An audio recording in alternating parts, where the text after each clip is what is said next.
All right, continuing on with Trade-Off by Korowich.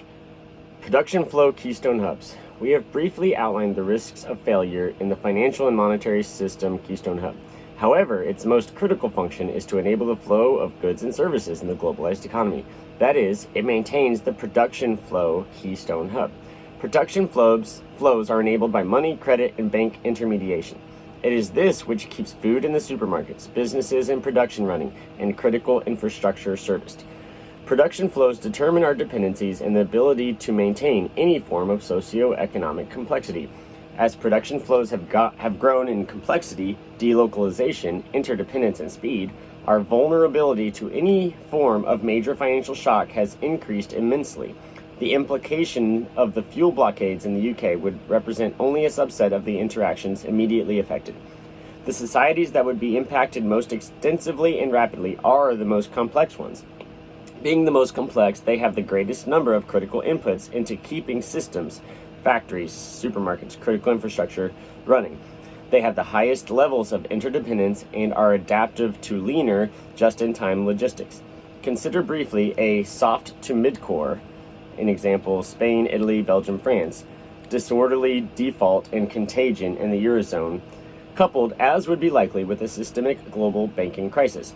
There would be bank runs, bank collapses, and fear of bank collapses, uncertainty over the next countries to default and reissue currency, plummeting bond markets, a global market collapse, and a global credit crunch.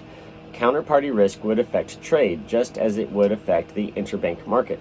However, production and supply chain networks are far more complex than the banking and shadow banking systems. Within days, there could be a food security crisis, health crisis, production stoppages, and so on, with the most directly impacted countries, and the number of such countries would rise. Those with access to cash would clear out supermarkets in a panic. Many would immediately suffer, as we now hold little cash, and have small home inventories. Supermarkets could not restock, and even if they could, there would be declining availability of fuel for transporting goods.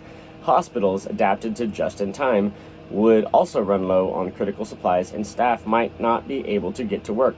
Pandemic modeling, this is back in 2012, has shown that removing at random only small numbers of a population can cause cascading failure of function across the economy. We are still suffering through the supply chain crisis from the idiots closing everything down. All right. Lack of inputs and people required for production would also begin to shut down factories within days. Governments, emergency service, and the public would by and large be shell-shocked. Without serious pre-planning, none of you guys have excuses, because I've been telling you for years.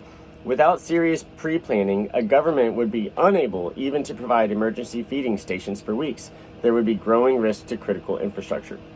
Imports and exports would collapse in the most exposed countries and fall for those. Imports and exports would collapse in the most exposed countries, and imports and exports would fall for those at risk. It would also cut global trade as letters of credit dried up. The longer the crisis went on, the more countries would be at risk. But once the contagion took hold, it would be very difficult for the ECB or IMF or governments to stop it. It would be a large-scale cascading failure at the heart of the global financial system. But the countries at the center of the crisis are amongst the most trade central in the world. That is, they are hubs of global trade. There is concentration in production flows, just as there is in banks. They also produce some of the least substitutable products in the world. What we know from real-life examples is that supply chain contagion could be fast. The collapse in trade within some critical trade hubs would mean missing critical inputs for production processes across the world, stopping further production, which could cascade through production globally. The more supply chains that were infected, the greater risk that any unaffected supply chain would become infected. That is, supply chains would start transmitting global contagion, which would accelerate and expand.